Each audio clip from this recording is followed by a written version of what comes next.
here. A few folks, I'm sure, will trickle in the next few minutes. But good afternoon, everyone. My name is Jordan Sherlock. I'll be your moderator today. I'm filling some big shoes. Vern Milo was supposed to moderate today, but he's getting braces or something. So I was asked to fill in. So I appreciate you having me today.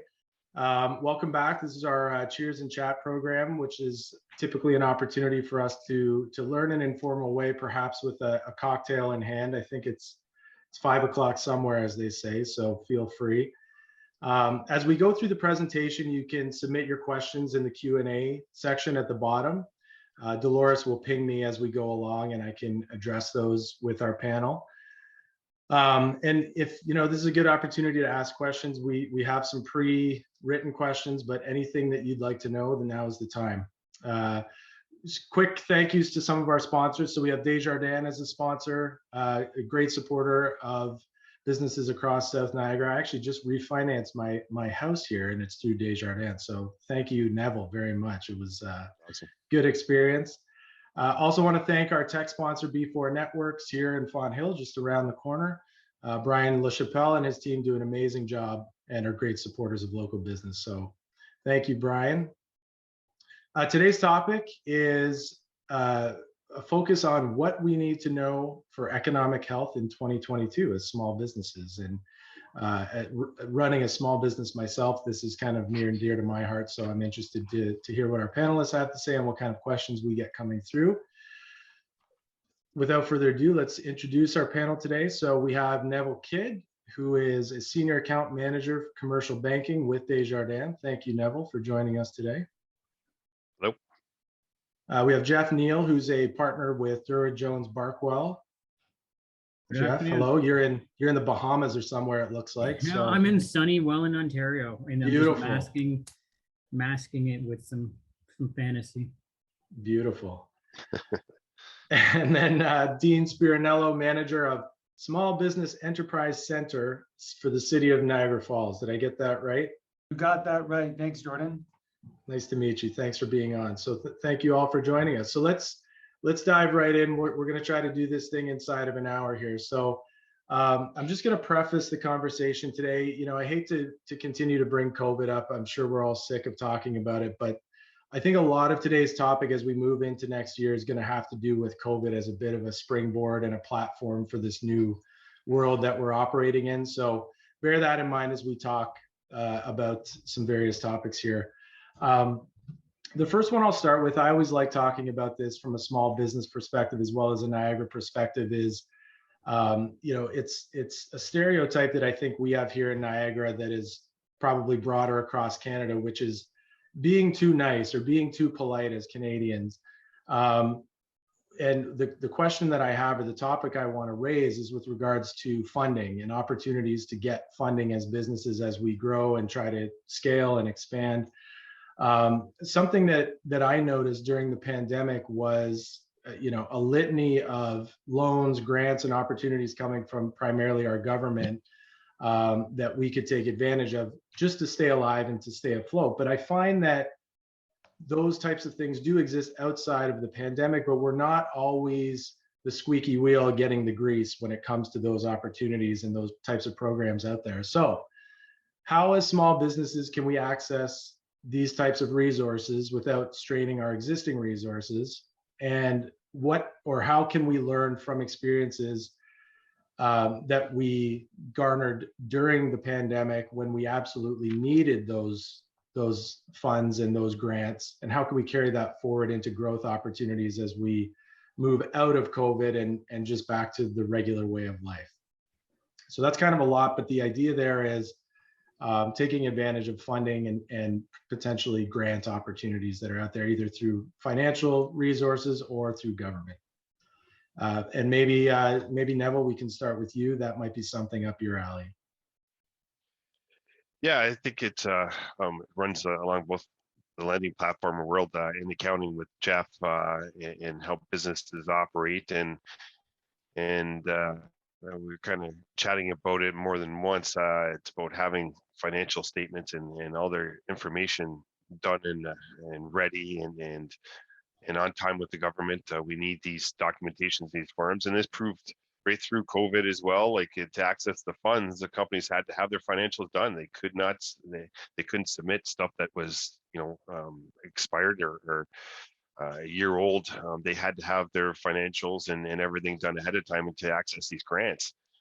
And as a lender, there's a lot of opportunities for companies to get lending in place and do these things. And I think a big thing to remember, and it's one of those age-old sentiments, is you need to have your lending in place when the company is doing well, not when you need it. So the companies that had the right structuring in place and had the lending in place and had the lines of credits in place before all this even went down had the ability to quickly manage change. Setting up, maybe redoing the whole front section of a storefront to be cleaner. Any type of movement that they need to do quickly is because they had the funds ready and available. If that were not the case, then sometimes companies are trying to save funds and don't want to pay, there's fees to have these things in place, of course. But when they need it, it's very difficult to try and rapidly get this done at any given time, I guess. That would be the first thing I would start with is just making sure everything is concurrent and correct. Yep, good point. And clean financials, that's always something, especially as small business owners. It's hard to sometimes give that push to owners to say you got to have those financials nice and clean because you never know when you're going to need to pull them out. Jeff, do you have any? It's so true. Oh, sorry, no, I just agreeing with you. Yeah, it's tricky. Jeff, did you have any follow-up thoughts on that? Yeah, just to add to that a little bit is like Neville said, is get your statements prepared as timely as possible. And then when you need them, you have the info for the bank. Proper budgeting is something that businesses need to look at for next year. So, what did 2021 look like? Well, maybe that's not representative of 2022. Again, when you go see your banker, if you need money or you're doing an expansion or whatever, the more information you can give them gives them the ability to make the decision easier. If you just hand them a bunch of papers and go, I need some money, push it off to them, it's really easy for any of them to say, this is going to be too much work to get your money. But if you hand Neville on a silver platter, here's our business plan, here's what we're looking to do, here's how it's going to make money, here's our payback, it's really easy for him and Desjardins to say, yeah, like we love this project.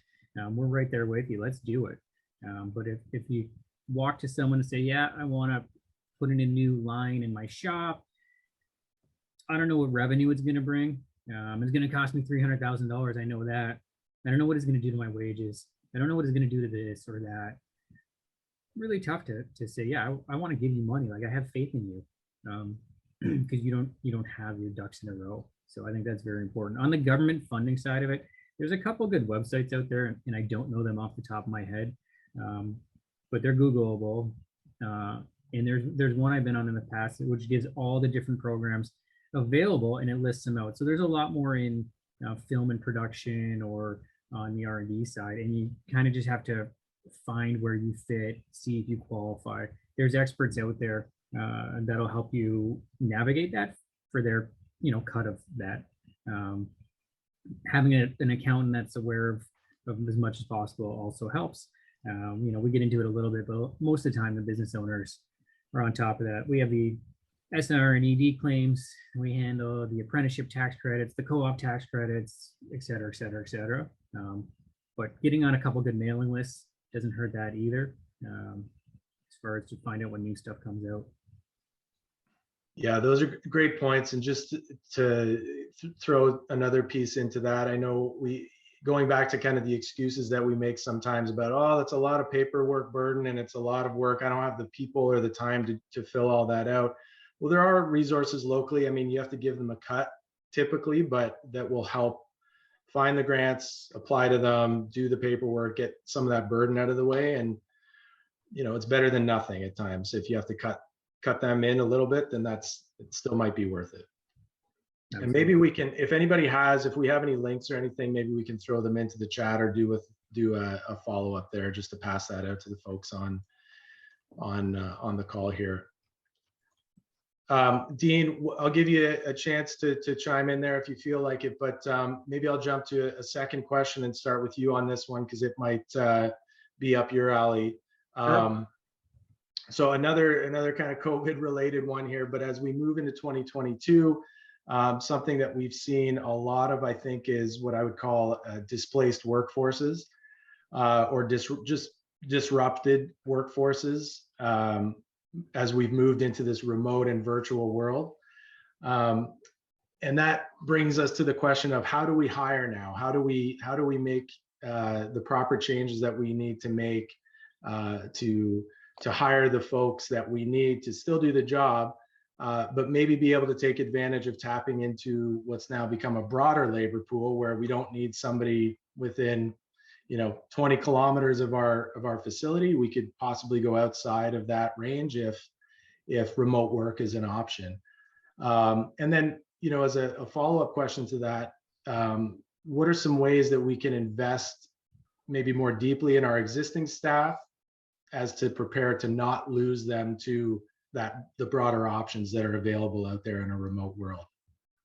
Sure. Thanks for the question, Jordan. Before I get to that, I'll just add a brief comment to follow up with the good information that Neville and Jeff had to share. And really what I'd add is, for people who are considering accessing capital or credit to start or scale a business, really just being aware of what the options are that are available to you. And there's a lot of great work and products available through the traditional lenders, the financial institutions, the credit unions. And it's really knowing, what else exists out there. At the Enterprise Center, we do a lot of work with Futurepreneur Canada, which does small business lending for specifically young entrepreneurs. Venture Niagara, we're lucky to have a Community of Futures Development Corporation here in Niagara, very active in the small business lending space. Business Development Bank of Canada, list goes on, really just being on top of what are the options out there for me if you're considering starting or growing a business and need some extra capital. And great link that's shared by Jeff, really comprehensive overview through the Government of Canada on the different funding programs, tax credits, incentives that are out there, all available for free at your disposal. But moving to your question about, the changing workforce coming out of the pandemic and what employers need to consider. That's a great question.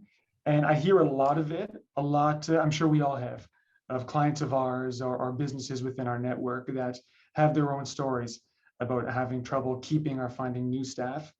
Part of it is being aware, I think, of the resources that are out there to help you find and train staff. In Niagara, we have multiple Employment Ontario organizations that are there to offer, assistance with finding employees, offering incentives to offset some of the training costs for new or sometimes even for existing staff. So being aware of the incentives and the supports that are out there and that are available for you. And I think part of it is just knowing what the motivations are now of employees moving forward. I think that, people maybe are looking for a little bit more opportunity to do work out of home if the job allows for it, and not every occupation can be done in a home-based or a remote environment. But really, I think it's been a learning experience over the past year and a half. I know it's been for me to see, that a quality of work can still be maintained in a remote environment. And sometimes it even offers some advantages for people who are balancing whatever it may be, daycare needs at home or looking after or other obligations in the household. So that's something I would add. And Jeff, yeah, that's great. The Canada Ontario Job Grant Program is one of the programs I was alluding to. So really good link there. Great, Dean. Thanks. Good thoughts. And yeah, just to piggyback off of the really trying to figure out what our employees are looking for. To me, now is the best time to just ask them. I mean, coming out of COVID, it's a good time to say, look, we tried these things. What did you like? What did you not like? For our company, for example, we came out of lockdown into a kind of a hybrid home office model eventually. And some folks didn't want to be at home. They wanted to be in the office, God bless them. And other folks liked the balance, just like you say, to be at home, to run to appointments or be there for the kids while they're at home doing homeschooling. And so now's the opportunity to say, hey, if it works for you, then let's just kind of carry that forward and be a bit flexible there. But I think asking our employees first and foremost, what do you need, and what do you like, what don't you like? Now is a good time to do that. You're 100% right on that, because everybody's different, right? So if we don't ask, we don't know what makes them tick or what they work best with. So yeah, we internally here at Durward Jones, we did a survey of our staff and said, who wants to work from home, who wants to work at the office? And we look at it as part of our strategy of attracting the best talent available. We're all in a war for talent, as people say, and so how do you make it better for them? And we all have a job to do, so that's in the background of how can you do it the most efficiently as possible. But good communication is always lacking, so yeah, the more you can ask for people, the better off you are. Neville, any thoughts on that? Yeah, though we're exactly in the same position through Desjardins. It's we've reached out, and some people like to go into the office. Some people want the hybrid model. And at the end of the day, I think what we're going to see is an opportunity sometimes for companies to reduce their office footprint.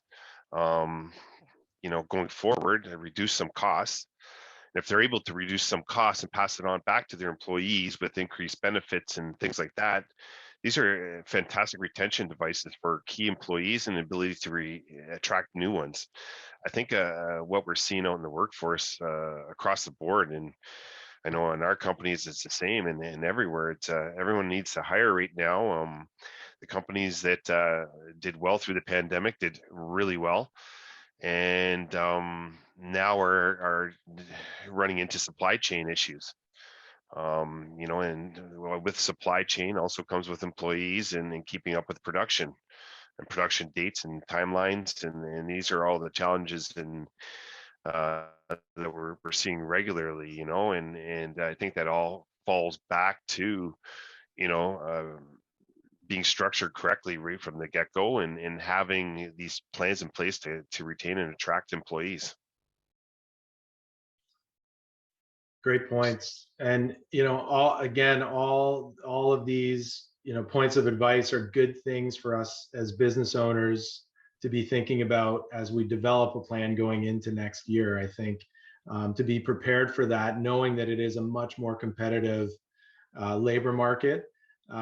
We might tell ourselves that, well, COVID's over, so great, it's going to be easy to hire. Well, maybe not. And in best case, us as employees, or our employees, have a lot more options than they probably did before. So you just requires you to be even that more sharp with your policies. So it's a tricky one. I want to piggyback off that a little bit and talk about the sales side of COVID impact, if we want to call it that. I know there's a lot of small businesses in the Niagara region that have, the legacy folks or the generational folks or baby boomers as the owners, and likely spent years and years investing tons of blood, sweat, and tears in kind of that person-to-person interaction to develop relationships with clients and vendors and staff, and now have to kind of pivot to a virtual world. So what can we consider as new ways to sell? And how do we maintain strong business relationships when you can't shake hands or take someone out for lunch or get out on the golf course maybe as easily as you used to be able to? And then what lessons can business owners draw from this experience, this pandemic virtual experience, to be more resilient as we move forward? So kind of a three-parter there, but just focus on relationships and how do we build and maintain relationships this way as opposed to kind of the old-fashioned way. Dean, do you want to start? Sure. And maybe I'll take the question in a different direction in terms of how do we sell in this environment and moving forward. And you know, there's the relational aspect of it, depending on the type of business you have. But for me, really the low-hanging fruit there is with the, you know, those brick and mortar small businesses, the retailers, the small food and beverage operators and what have you, and really exploring the online space as a way to, you know, not totally replace your traditional sales model of in-store, in-person shopping experience, but to complement it. And I think that throughout the past year and a half, we saw a lot of mom-and-pop type shops who have been around for years and have really operated just based on reputational strength, kind of overnight have to pivot their entire operations without knowing when they'd be able to return back. And you know, it probably took a lot longer than many of us would have suspected. And I think for them, there was opportunities, you know, through digital transformation, through adding in even small improvements of you know, online ordering of your most common products and allowing your customers to see if it's an inventory or not, to spare them having to drive out.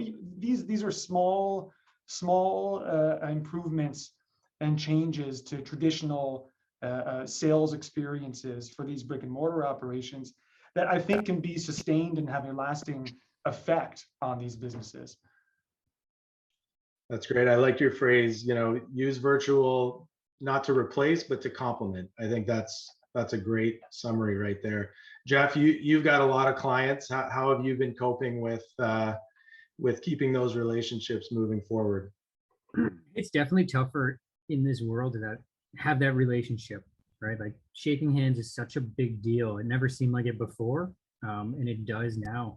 And for me, it's being a little more intentional because you can find yourself doing other things, because I'm not a salesperson in a full-time sales role, but I have people to stay in touch with, and you find yourself losing touch with them and doing other things. And you have to be intentional about it. Make your list of who you need to talk to, and phone call just to say hi is sort of the new one. You know, we're not going to hockey games anymore. We're just checking in. How's everybody doing? Kind of idea. For true salespeople, I think there's a big positive to come out of this. We did another chamber call a couple of weeks ago, and the salesperson moved out of province and said, you know, I used to spend my days, I would see this customer at 9 a.m. and then I'd see this one at 1, and I'd spend the rest of the day in the car trying to make phone calls or do whatever I could. And now I've set up 8 Zoom calls, and we can get in and out, and I can do 10 times as much talking to my customers as I did before. So there are pros and cons of it to manage. Also, to touch on what Dean said, I think on the brick and mortar side of it, people need to look at how to create new revenue streams. Like brick and mortar is not going to go away in certain industries, but what can you do to enhance it? Which is exactly what Dean's talking about. You have people now pivoted to online real quick for curbside pickup, but can you push that out further? And well, now we'll deliver wherever. We'll ship across the country. Can you build your store into an online retail to some extent, just to augment a little bit of your sales, not a full online push? And I think people need to consider this going forward. The last mile shipping costs are huge, and the ability to try on and see goods before you get them. I think wish.com might be the perfect example for people of it looks great online and it shows up and it's a piece of garbage. So there's something being in the store going, this is a quality, tangible good in front of me. I like this. And so there's that opportunity there, but I think you have to get used to both. How can I expand? What are my new opportunities? Yeah. Cost cutting, I agree, is a huge opportunity. That scenario of the guy driving around in his truck going to 2 meetings, you know, there's overhead there, and you don't need to. You can be a lot more efficient with your time in a virtual situation, and you don't need a truck and gas and all that kind of thing. So I think that's a huge opportunity. Neville, did you have some thoughts on that? Yeah, I agree with both Dean and Jeff on pretty much everything. You know, where I would come into play a little bit extra is you know, review your funding with your institution. Most of my larger clients were reviewing their lines of credits and their capital expenditure facilities. If COVID has taught us anything, is to be nimble, to have cash reserves, not to blow through it and use the cash for equipment purchases. We set up capital expenditure facilities, pre-approve them for a certain amount, and they buy through the year and upgrade their equipment through the year as needed. That way the client can be swifter, quicker. They can focus on supply chain management, which is a big issue right now with many companies. Look for ways to margin your inventory and your receivables, and that way you have additional purchasing power to buy larger. Buying larger gets better net discounts, or the ability to repay these and gets net discounts and increases their bottom line. And I think we're seeing right now in almost any industry is missing products which you can't fulfill orders. So I think companies need to really sit down and see what is their main pieces. And maybe it's a piece of equipment they need to have a backup of. Maybe it's a motor they need a backup of. Whatever that case is, these integral parts of the business that they need to ensure they have these pieces in place far before needing it to ensure continuity of the business. And then as well, like you guys said, online sales and incorporating that into your business. We're seeing that in clothing businesses. And bricks and mortar is still very strong. Like Jeff was saying, the garbage that's out there in the online world, and especially we see that in Wish, and we've all probably ordered something through there, and it comes back like at 1/10 the size. But to have that ability to still have the bricks and mortar, and it's still the same ability to purchase online and then go back to that company if you need to, is pivotal. And I think we'll continue down that buying local trend. But people are just wanting more options. So let's segue. That was literally my next question, was the shop local conversation, and then some supply chain stuff. So did you want to keep going a little bit more on supply chain, Neville, and how we can kind of keep that moment? How do we take our mindsets from this world of globalization that we've lived in for the last 20 years and kind of come back and not have that reliance necessarily as an exclusive, oh, cheaper is better and we can get it tomorrow? How do we keep that shop local momentum going? Well, I think we're going to start fostering relationships with businesses that can create and produce the products right at home or North America. There's a lot of businesses that offer products, but sometimes we tend to go to the cheapest, which has traditionally been China. We're seeing, shipping costs quadrupling, products not getting there on time, products by the time you finally get it and you need it, it's garbage. It doesn't even work. So you have to try and retool it just to put it into your line. And now these are additional costs and downtime that you can't afford to have. So I think a lot of times you're seeing, these guys in-house are creating products and using local fabricators as well. And, just ensuring that the production doesn't stop. I think that's a big challenge. I'll jump to the other two. I'll just tell a quick anecdote. I saw something on LinkedIn the other day. It was someone had copied a post from someone else who said, basically, Christmas is ruined because of Joe Biden with all of these containers that are stuck in these ports. And the guy's response was, what do you mean Christmas is ruined? Walk down the street. Like, there's nothing in your town that you can get your kids a Christmas gift from. Like, this is your only option is Amazon from China. Like, let's get real here, folks. Anyway, but I think we're so hardwired to just whatever we want, whenever we want it from anywhere on the planet. It's hard for us, or some of us, I guess, to flip that switch. It's a little bit crazy. Dean, you have any thoughts on that?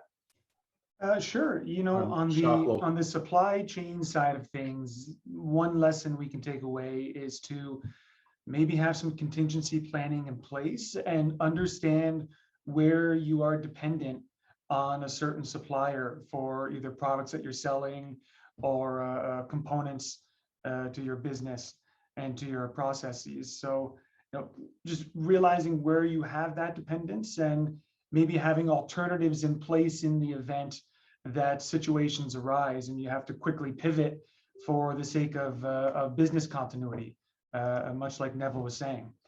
I think in terms of shop local, that was maybe one of the small silver linings that we saw throughout the pandemic. I think that that shop local culture really gained momentum throughout the past year and a half, and had people really considering, what are my local options to purchase things that I otherwise would consider going to a big box store for.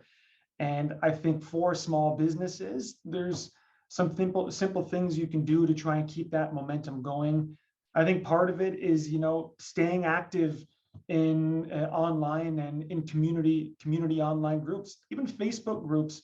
I think throughout the pandemic were a real source of community for consumers and small businesses to stay connected and give people alternatives. So staying active in that space, when maybe you turn to the pandemic as kind of a quick pivot just to stay connected with your audience, try and sustain that. I also think that probably heading into next year, we'll start to see the comeback of markets, handmade markets and vendor opportunities. And I think there's probably going to be a big demand for that type of experience. And what better for small businesses to really embody that shop local mentality and experience and connect with those type of consumers by being at a type of market or vendor show or what have you. Great points. I think about something we've done. You talked about vendor risk assessment, and we do risk assessment or not risk assessment per se, but evaluations for all of our vendors. And this is actually something that we're now incorporating that we didn't before into our evaluations of them is, how exposed are we with this vendor to supply chain disruptions, and kind of weight them based on a scale. So that's interesting. Jeff, any cascading thoughts on this issue? Yeah, on that topic, you'll see that often if you're onboarding or getting a new supplier, that financial information will be required of them. If you're going to be providing me X widget, because that's the accounting example we always use, I want to know that you can do that and you're not going belly up. So on the supply chain, we're moving from just in time to hoarding essential products, which is a big change from the last 20 years. On the shop local, it's something that we struggle with all the time, because we all know shopping local provides local jobs and is important to our local economy. And at the same time, I guarantee every one of us has gone to Amazon to get something and they'll deliver it on a Sunday and I don't have to leave out of my pajamas or whatever the case may be. I think that's really need to engage the Chamber of Commerce. And I know we had a big campaign for Shop Local. And as a reminder to people, you just need to keep bringing it up. Like, don't forget who pays the taxes in this city or town, or who provides the employment. It should be your first choice if you have a choice of where to shop.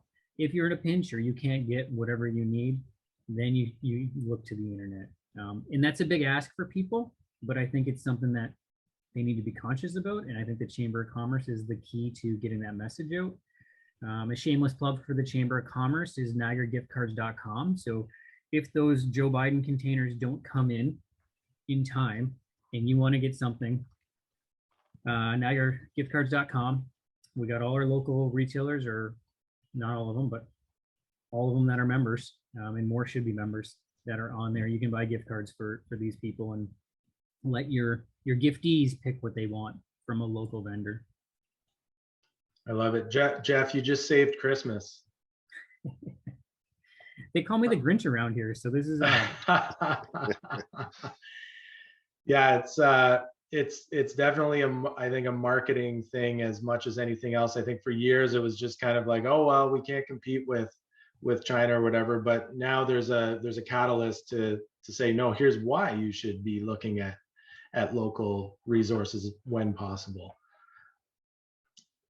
And the next component is for the local resources, there has to be a value proposition. People Absolutely. aren't going to support you just because you're local. So if you can differentiate yourself, better service, more knowledgeable, just a friendly face that you're used to.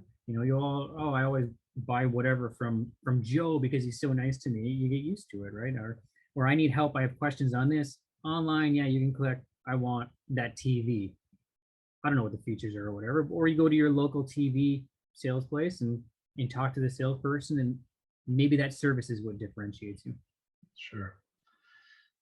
Great points.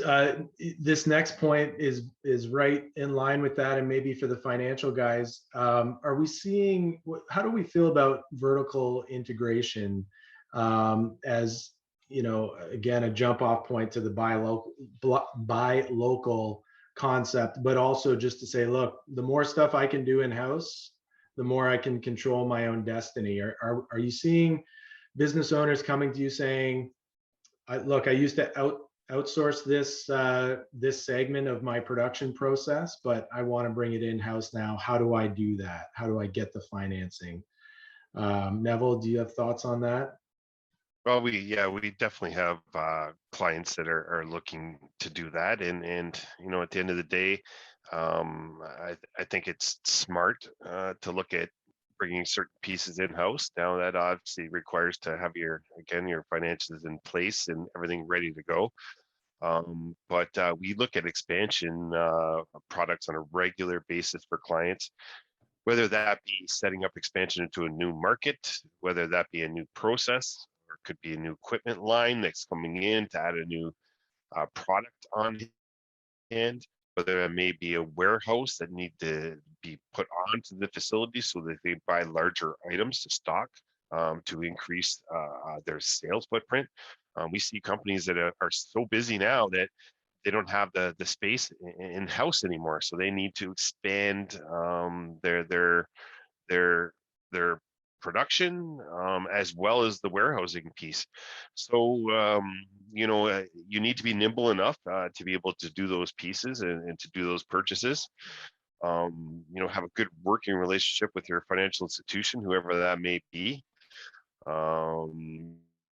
Credit unions, we give back to the communities and the people on a regular basis. So we like to go out and see the processes and see how things are going and what's needed. And, we help people expand into new markets on a regular basis and make sure they're ready for it and make sure they can handle the debt load that is coming into place for that new piece. But it's definitely something that I think a lot of companies are considering or have already considered. And there's a lot of companies that did extremely well through this pandemic as well, right? So through this pandemic, they got subsidies and grants and funds available, and a lot of times that added to the bottom line and allowed them to pick up a new facility in place to make that change so they're not as dependent upon that supplier, right? So I think through this pandemic, it's opened us up to really think differently and make sure that we can change on the fly with our business.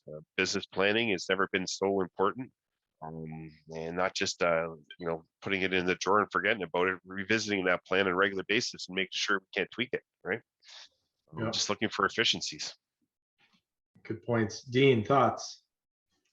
I think I'll echo something that I've heard Neville and Jeff say throughout this conversation, and it's really, making sure you have the operationally having the processes in place to be able to, if you're thinking of bringing something in house and bringing on the labor to fulfill that requirement, it really starts with having the operationally your processes in place, not just the nuts and bolts of it in terms of, the payroll systems and the Employment Act obligations, etc.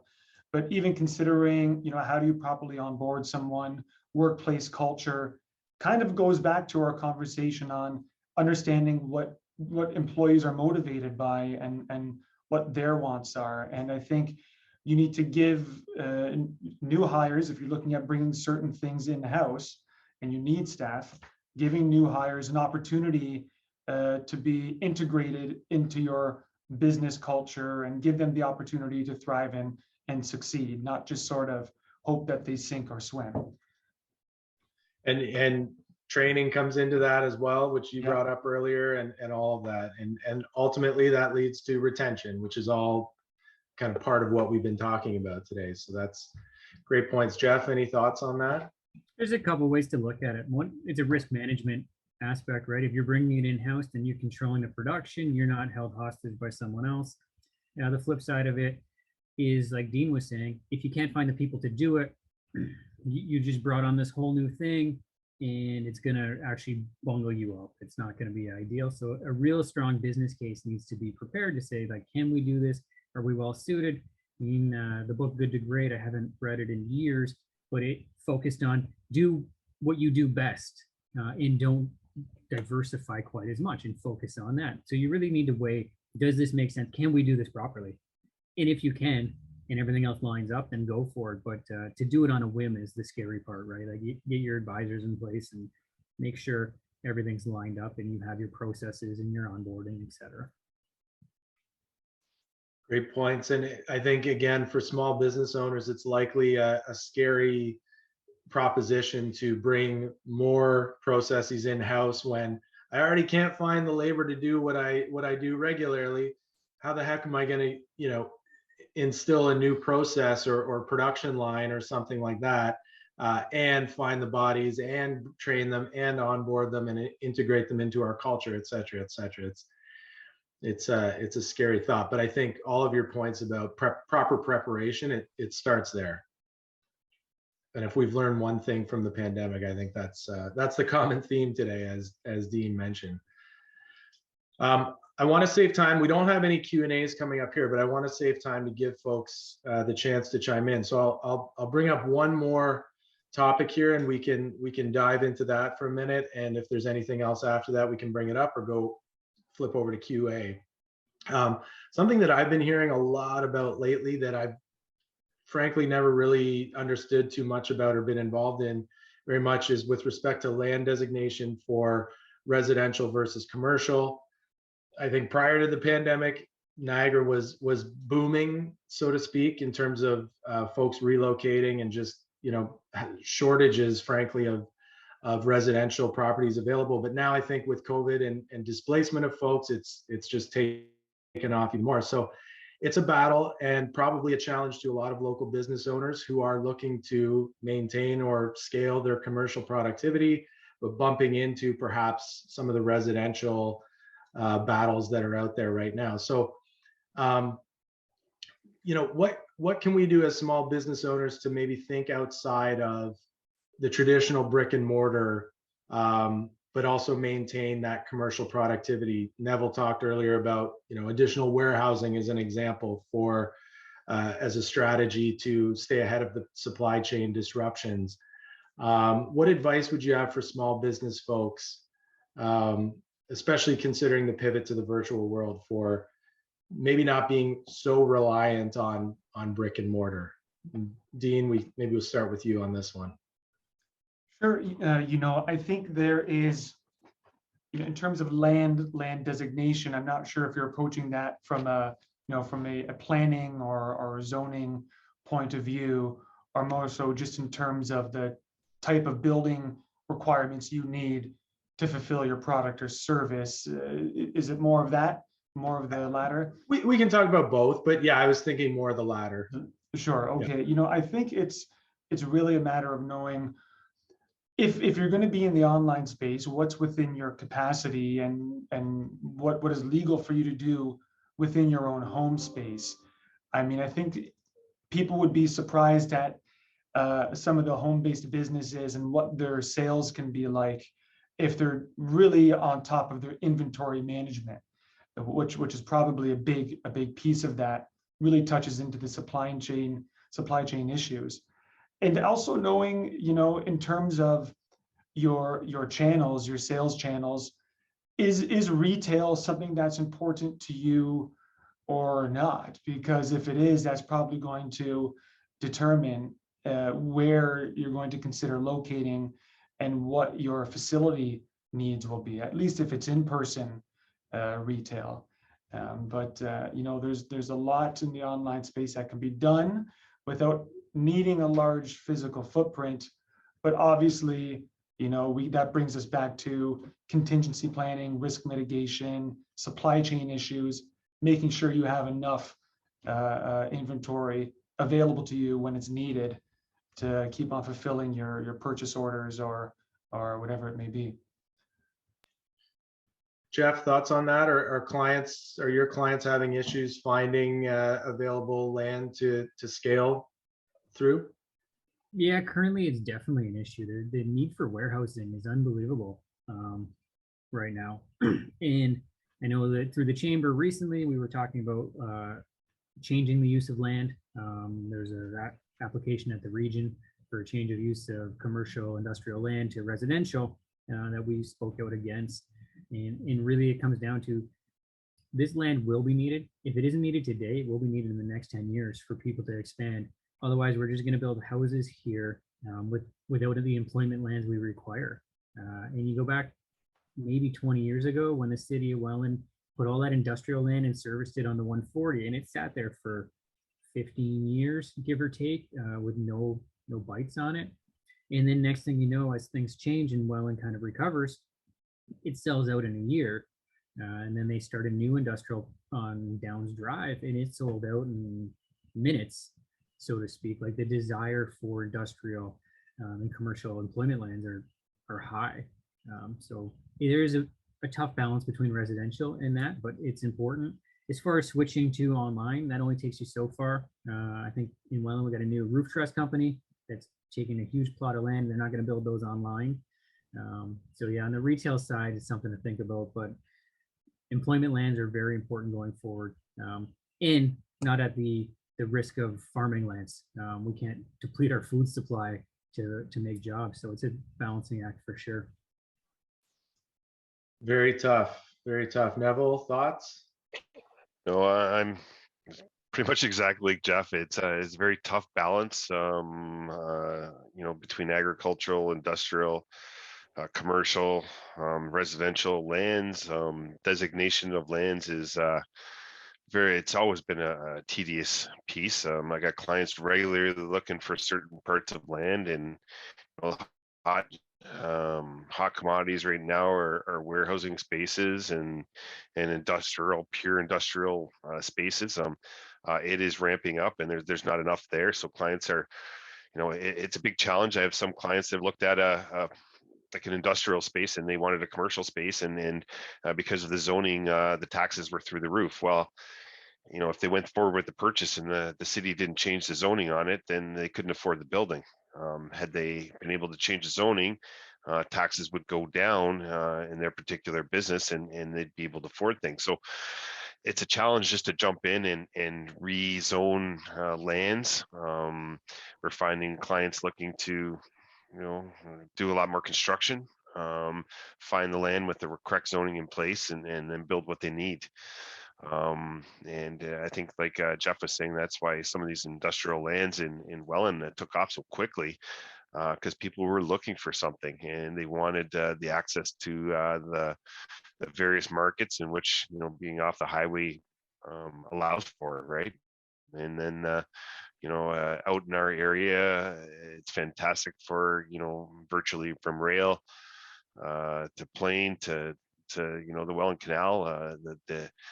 The access to these markets out in this area is fantastic for industry, and by sustaining industry, by keeping these lands there, it brings employment.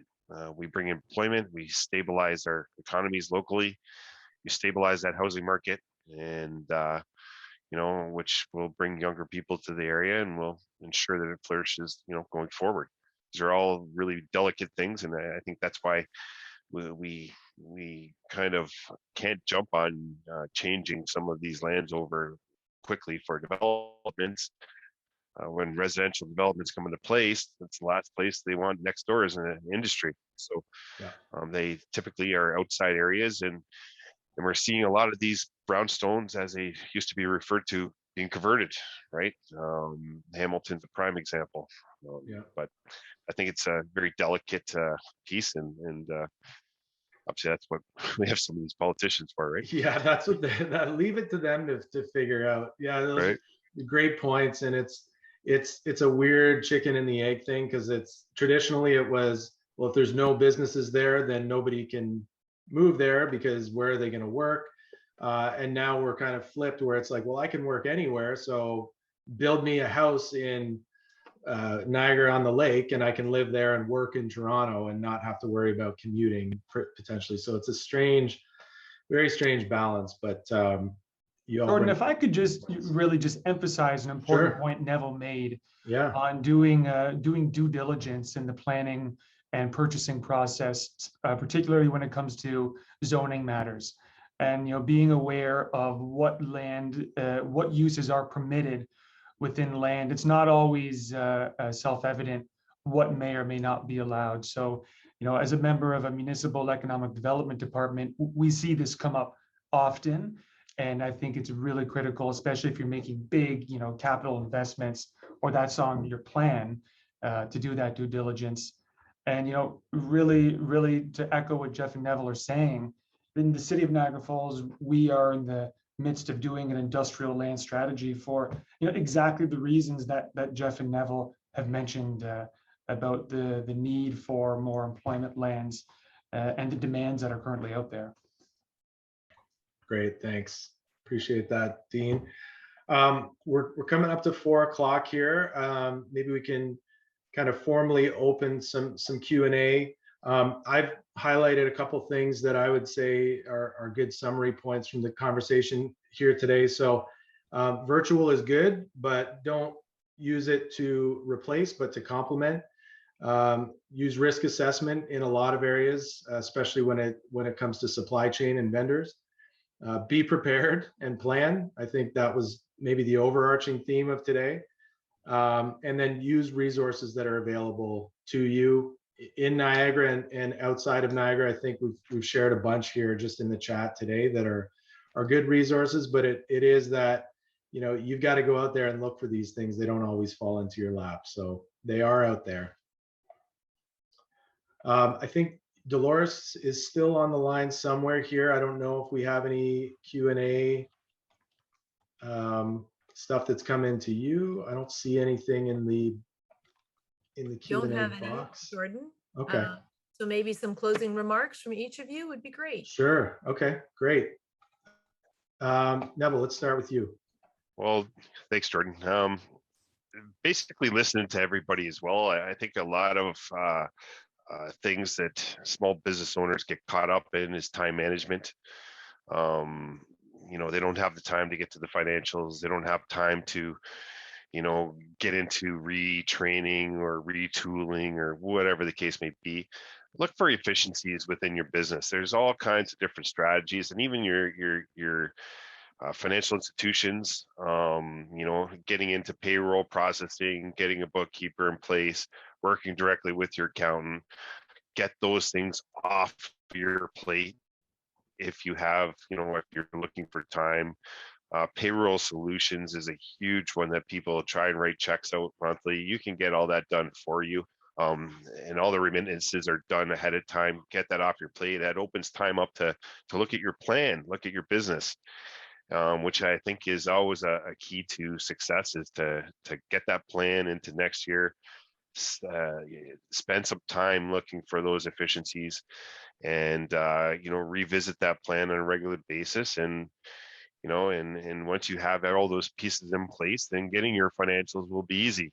You won't have to work at doing that, because all of those will already be done and sent to the accountant, who can literally pull from QuickBooks and off they go.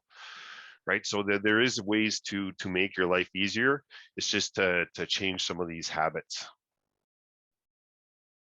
Great points. And Cam posted a link in here with respect to payroll and bookkeeping. So thanks for that, Cam, if you can hear me. Dean, closing remarks. I would just add that it's November 24th. We're closing out soon on 2021, and hopefully we can get some momentum heading into 2022, and things will return to a more familiar state of doing business. I think that now is an opportunity to look back over the past year and a half and reflect on what are the pivots or adaptations I've had to make within my business to endure, multiple rounds of closures or changes in how you operate, and what of that can stay with me to build a more resilient business moving forward, and knowing that at some point COVID won't define our experience, that'll be behind us at some point, and preparing for business as usual whenever that may come, in terms of, preparing for whatever the financial obligations may be on the horizon for you, figuring out what your labor needs might be and what your strategies are going to be to recruit and onboard people, and so forth. Well said. I see a future as the Niagara Falls mayor for you, Dean, perhaps. That was well said. Thanks. I have the luxury of working closely with a lot of council members, so maybe they rub off on me sometimes. Yeah, there you go. We won't call you a politician, though. All right. Okay, sure. Okay. Jeff, final thoughts? I think looking into 2022, what business owners need to consider is they need to try and spend more time working on their business rather than working in their business. So that's really stepping back and taking that big overview look. Is it time to do a strategic plan with your key people and your external advisors to say, like, great, we went through this whole thing, we really changed things on the fly, but what do we want to keep? What do we want to let go? Where's the world going, and how do we find ourselves best positioned for there?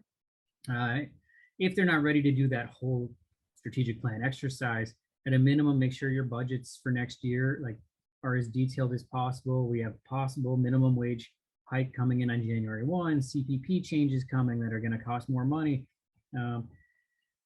As detailed as you can be in planning for the future, I think you set yourself up better for success than if you kind of just keep doing what we did and hope it works out. And it takes time to sit back and think strategically about your business. And a lot of business owners struggle with that. I struggle with that myself, finding time. I'm answering emails all day. I'm not sitting here thinking, what do I need to do? So how do you carve out that time and commit to thinking and planning? That's great. And that Neville said the same thing. It's on the business versus in the business, and you've got to do a bit of both. But now is the time to focus on the on, maybe a little bit more than the in. And it's an important thing to carve aside the time to do that. Jeff, Dean, Neville, thank you very much, guys. We appreciate your time today. Thank you very much. Thank you. Thank you, everyone. Thanks so much, everyone, and thanks for everyone listening. Cheers. I'll give let me throw out a few more upcoming events and some comments here just on behalf of the chamber. If you haven't tuned into the weekly podcast, you're missing out. You can catch the latest season of South Niagara Conversations on the chamber YouTube site, Spotify, iTunes, Google, or Stitcher. I've never heard of Stitcher before. Tomorrow morning at 10 a.m., we will be hosting the Fall Mayor's Update. This week, we feature Mayor Redekop from the town of Fort Erie. On December 1st, which is next week, we'll be hosting the Holiday BA5, which will be held at Niagara's newest light festival, Sea Ski. Haven't heard of that either. It will be an outdoor event, so dress warmly. We also encourage you to learn more about NiagaraGiftCards.com. Link was posted here today. Jeff mentioned that, so thanks again, Jeff, which is a digital platform that allows you to support local businesses. And finally, just a reminder that our South Niagara chambers are actively participating in the Rapid Testing Kit Initiative, and we've given out over 40,000 kits to local businesses. Pretty incredible. So visit the website for additional details. Thanks again, everyone, for joining today, and have a great rest of your evening.